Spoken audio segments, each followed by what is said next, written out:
उपस्थित सर्व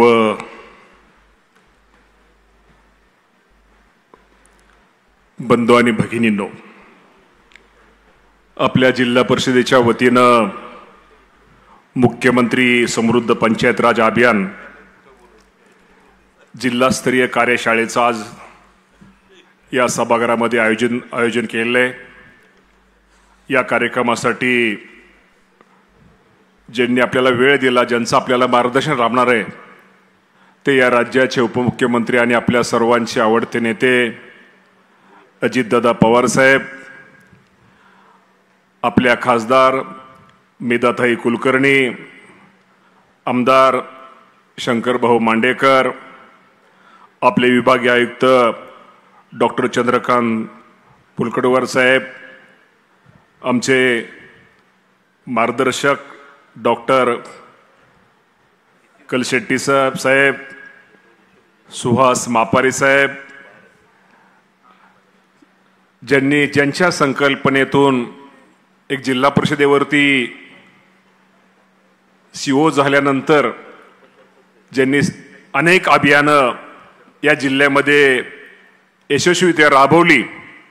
आणि जिल्ह्यामध्ये प्रत्येक वाडी वस्तीवर प्रत्येक गावात जाऊन सरपंचापासून ते सर्वांनाच झेडपीच्या योजनेचा लाभ गरीब माणसाला कसा मिळेल याची काळजी घेतली। ते आपल्या जिल्हा परिषदेचे कार्यक्षम सीओ गजानन पाटील साहेब, श्रीकांत खरात साहेब, भूषण जोशी साहेब, आमचे जिल्हा परिषदेचे सगळे समोर बसलेले सगळे आजी माजी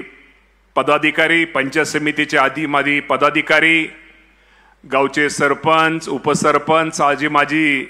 सरपंच उपसरपंच, आजी माजी सदस्य, जिल्हा परिषदेचे अधिकारी, पंचायत समितीचे सगळे आमचे BDO पासून सगळे त्यांचे अधिकारी, ग्रामसेवक, पत्रकार, मीडियाचे प्रतिनिधी, उपस्थित बंधू आणि भगिनींनो, आज आपण ही जी कार्यशाळा आयोजित केलेली आहे, हे जे अभियान मुख्यमंत्री समृद्ध पंचायत राज अभियान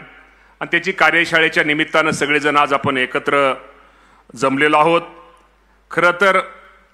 गजानन पाटील साहेबांनी या अभियानाच्या विषयी कार्यशाळेविषयीमध्ये कोण कोण वक्ते आपल्याला मार्गदर्शन करणार आहेत, ज्यांचं या पंचायत राज व्यवस्थेमध्ये खूप मोठा वाटा आहे, त्यांनी खूप चांगलं काम केलेले, ते आमचे कलशेट्टी साहेब असतील, आमचे बुट्टे पाटील साहेब असतील, आमचे दुसरे म्हणजे अनेक ज्यांचं मार्गदर्शन आज होणार आहे। निश्चित प्रकारे या कार्यशाळेचा फायदा आज मी पाहतोय बरेचसे सरपंच मला समोर दिसत आहेत की ज्यांच्या गावामध्ये खूप चांगलं काम हे ग्रामपंचायतीमध्ये करतायत। तालुक्याच्या लेवलला पंचायत समितीचे आमचे अधिकारी BDO सगळे ग्रामसेवक सगळे करतायत, त्याचा एक निश्चित प्रकारे आनंद आहे। खरं तर या अभियानाची सुरुवात ही 1 जानेवारी 2026 पासून मला वाटतं ही राबवण्यात येणार आहे। 17 शाश्वत विकासाची ध्येय आणि त्या अंतर्गत 169 उद्दिष्ट किंवा ध्येय यातून जाहीर करण्यात आलेली आहेत। या बाबतीमध्ये आपल्या सीओनी आपल्या सगळ्यांना माहिती सांगितलेली आहे। मला या निमित्तानं आपल्या सर्वांना एक विनंती करायची आहे की शेवटी आपण ग्रामपंचायतीचे सदस्य आहोत, उद्याचे पंचायत समितीचे सदस्य आहोत, जिल्हा परिषदेचे सदस्य आहोत, पदाधिकारी आपण आपल्यातले कोणीतरी होणार आहे।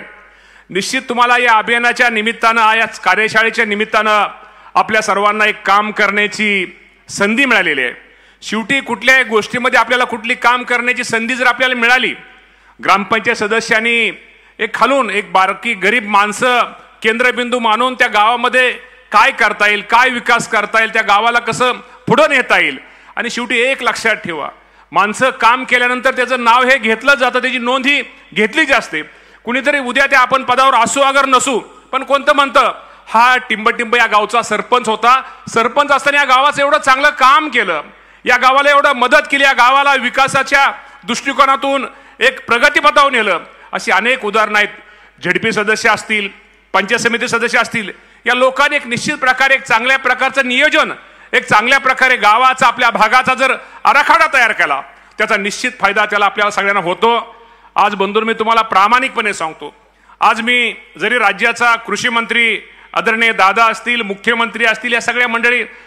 या सर्वांमुळे आज मी राज्याचा कृषी मंत्री म्हणून काम करतोय, पण या कृषी मंत्री जरी असलो तर आजही मला तो दिवस आठवतो की मी जे काम करू शकलो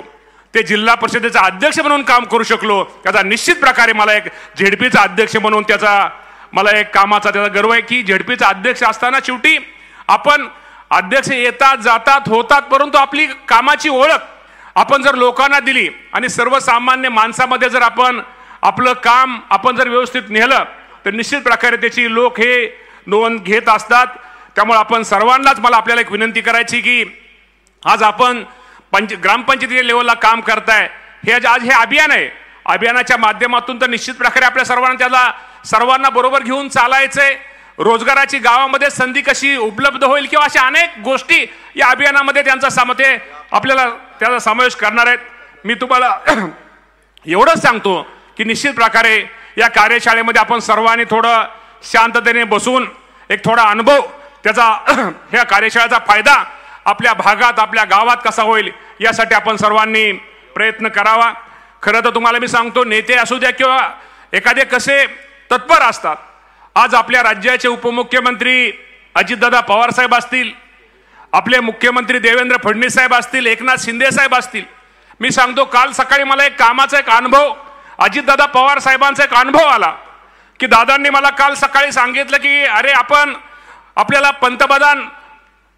ह्याचे शेतकऱ्यांचे ते पैसे मिळाले आपल्याला, पण आपल्या अजून राज्याचे पैसे अजून गेले नाहीत। आणि तुम्हाला सांगा हरकत नाही की दादांनी कालची काल सांगून तो GR माझ्या महाराष्ट्रातल्या शेतकऱ्यांना जी आपली योजना आहे की नमो शेतकरी महासन्मान योजना, त्या निधीचा GR काल संध्याकाळी दादांनी आम्हाला काढायला लावला आणि त्याचे साधारणतः पैसे 12,92,36,000 शेतकऱ्यांना साधारणतः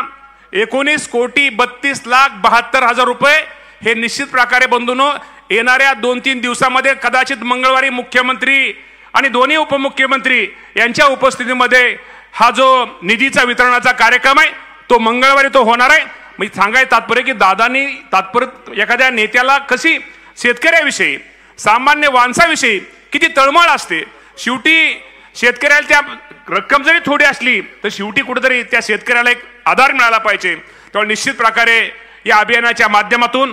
आपलं जे त्यामध्ये आपण सगळ्यांनी आपल्या गावाच्या आपल्या भागाच्या विकासासाठी आपण सर्वांनी प्रयत्न करावा आणि एक लक्षात ठेवा, आयुष्यामध्ये निर्गोंड बाजूला ठेवा, जर आपण चांगलं काम केलं तर नेते मंडळी आपण सगळी ह्यातनं आपण कुठेतरी त्याची नोंद घेतली जाते आणि ह्यातनं आपल्या गावाला त्याबरोबर आपल्याला सुद्धा त्याचा निश्चित प्रकारे फायदा होतो। हे आजच्या कार्यक्रमाच्या निमित्तानं सांगून निश्चित प्रकारे ह्या कार्यशाळेच्या माध्यमातून आपण सर्वांनी त्याचा दिवसभर थांबून लाभ घ्यावा अशी माझ्या सरपंच आणि सदस्यांना विनंती करतो आणि थांबतो। धन्यवाद। जय हिंद, जय महाराष्ट्र। आपण जोरदार टाळ्या आदरणीय दादांसाठी। राज्याचे कृषी मंत्री आणि पुण्याचे सुपुत्र दत्तामामा